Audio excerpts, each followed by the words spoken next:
Hello and welcome back to another episode of Clark and Addison Born into the Ivy.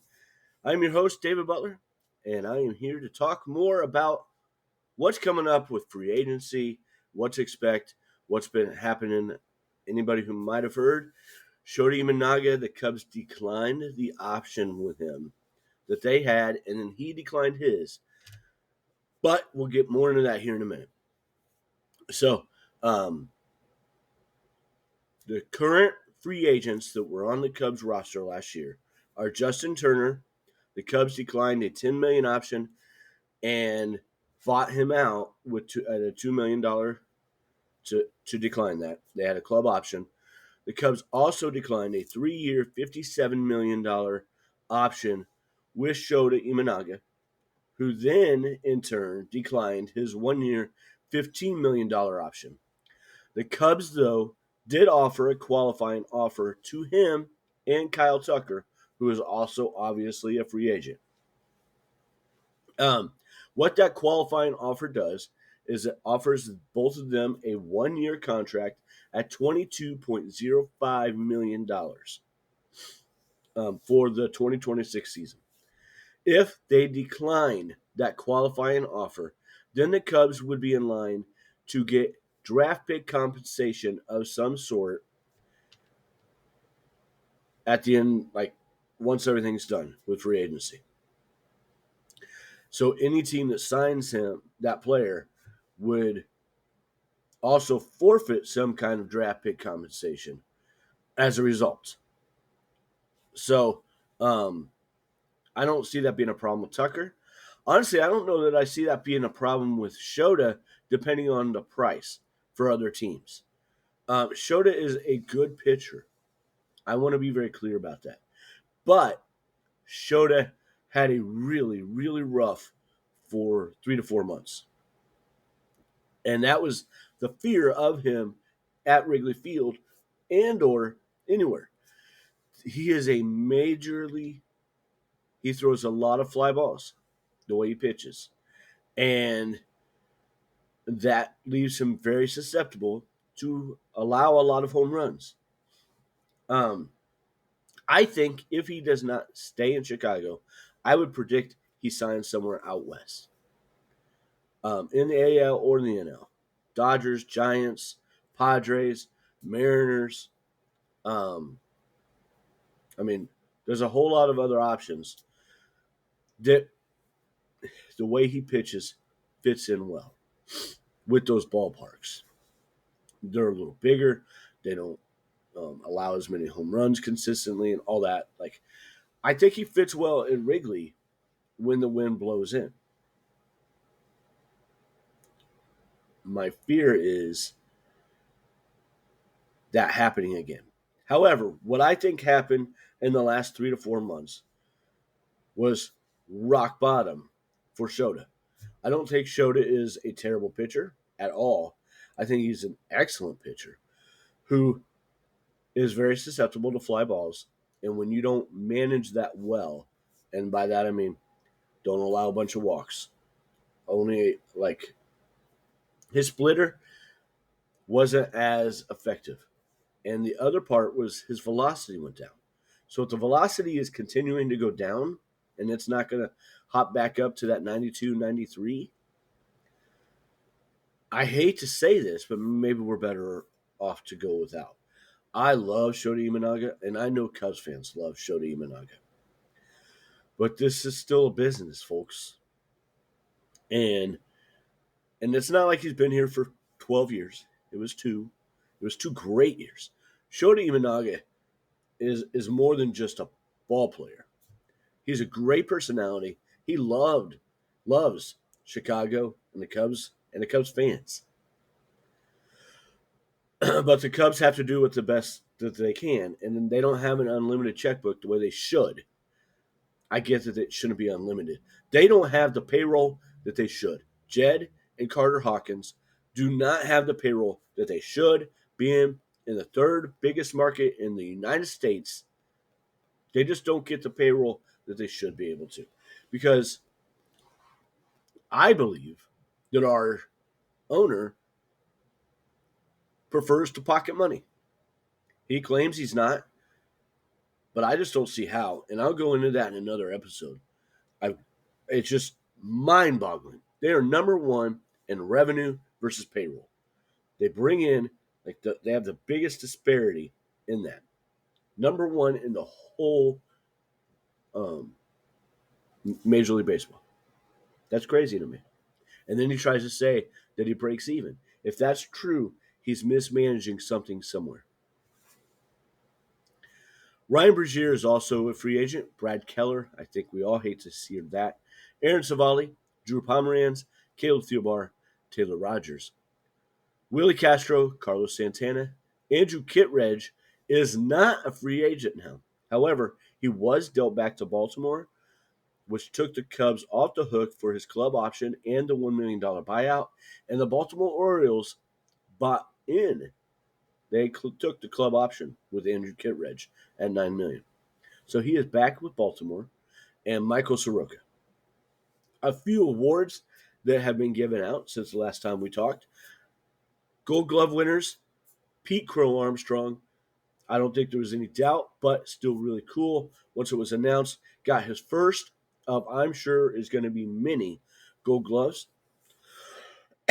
Ian Happ got his fourth. This is the first time in the long history of the Chicago Cubs that there have been two outfield winners for the Cubs. That's pretty cool. And Nico Hoerner got his second. The Silver Slugger, Kyle Tucker got his second. I'm not real sure how, but he did. So kudos to him. That's really cool. I'm not trying to be a poo-poo. I just was pretty shocked when I heard that. So that's where we're at. With all those guys being free agents, on the 26-man roster right now, the Cubs would have as possible starters Matthew Boyd, Cade Horton, Jameson Taillon, Colin Ray, Javier Assad, and Justin Steele. That's 6 people. Assad, Ray, they could pitch out of the bullpen, which may happen. The Cubs did pick up Colin Ray's option, and then they renegotiated that. He got a slight raise, and with that slight raise came a 2027 club option at $6.5 million. So, kudos to Colin. Well earned. That guy pitched his heart out this year and was well above beyond what everybody thought. In the bullpen right now, there are guys like Daniel Palencia, Jordan Wicks, Ben Brown, and Porter Hodge. Catchers, we got Carson Kelly, Miguel Amaya, Reese McGuire. I don't know that Reese is going to be tendered a contract. I hope he is. I'm good with him carrying 3. I wouldn't mind seeing that. I don't know. Maybe other people would. So we'll see. Michael Busch at first, Ballesteros at DH, Nico Hoerner at second, Matt Shaw at third, Dansby Swanson at shortstop, and Ian Happ, Pete Crow Armstrong, and Seiya Suzuki as the outfield.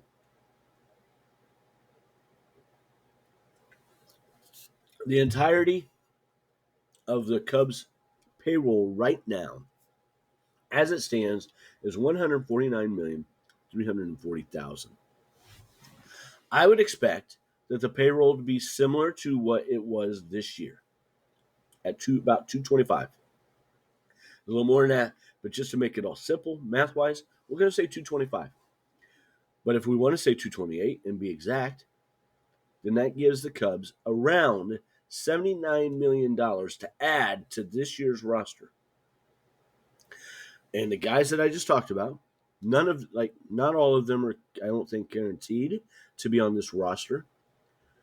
But they need to add to the bullpen for sure. We got 1, 2, 3, 4, 5, 6. There's 10 men on the pitching staff right now. I think that is loose, probably the loosest position as far as where everything's set. We'll see. They definitely need to add to the bullpen. I would love to see them add at least one guy as a starter. I think with $79 million, or even if we just want to make it a rough 75 to make it simple, There's plenty of room to add a $25 to $30 million pitcher and a $25 to $30 million bat, for that matter. If you add a bat like that might be a little better with contact and or power, like major power, um, I think there may be a trade somewhere. I don't know. But even if you add one via free agency, the big bat or the starter, and or a bullpen guy, there's still, like, if you add 30 million, that's still $45 million left to fill in the bench, and because there's not much for the bench right now, there's just not. But guys who could be a bench are Alcantara and Casey, Kevin Alcantara and Owen Casey, and some other but I expect a lot of experience added to the bench, which makes sense because they're pretty young. I mean, Matt Shaw, Michael Busch, Ballesteros, or Casey, those are all young guys. PCA, we need to add more experience to that. Amaya's still kind of young. He's gaining in experience, but he's still kind of young, and he can't stay healthy. It's part of why I would love to see them keep Reese, because he does struggle to stay healthy. Amaya does. And I hate that because I think he's really coming on, and I hope that changes. And I hope that Reese enjoyed it here so much that he might be willing to go to AAA again for a little bit and see what happens. But you can't blame the guy if he wants to go find a major league spot too, if they're not going to keep 3 catchers.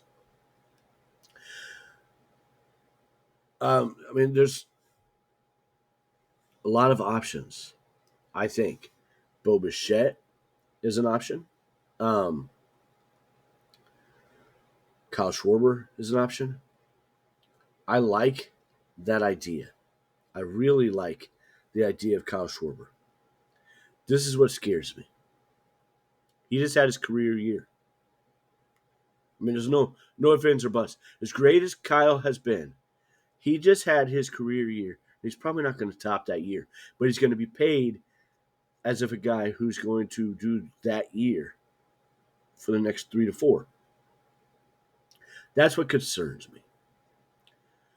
What I love about it is the nostalgic part, but also, no matter what he does, if they get to the postseason, this guy is made for big moments. We saw that in 16 and beyond. We saw what he is capable of. We have seen it since he's left. This man, Kyle Schwarber, is made for big moments, and he relishes in it. And he becomes superhuman. Like, this guy, I love Kyle Schwarber. And I would love to have them sign him. I just know that they're going to be limited in how much, at least for the time being, how many guys they sign at big contracts like that. And I would prefer to have somebody like Tucker or Bo Bichette or something. I don't know that I want Bregman. I maybe like trade for a guy. I don't know, like they did with Tucker. If they were to bring in a bat, though, no matter what it is, if it's just strictly a DH guy, Ballesteros probably needs to be involved in a trade for something else.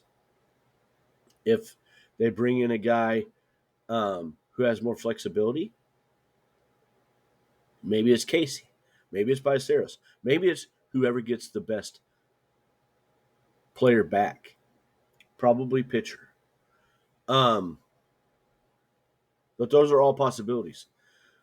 Guys to add to the bullpen. Guys who I think wouldn't cost an arm and a leg, but still would add a lot of value.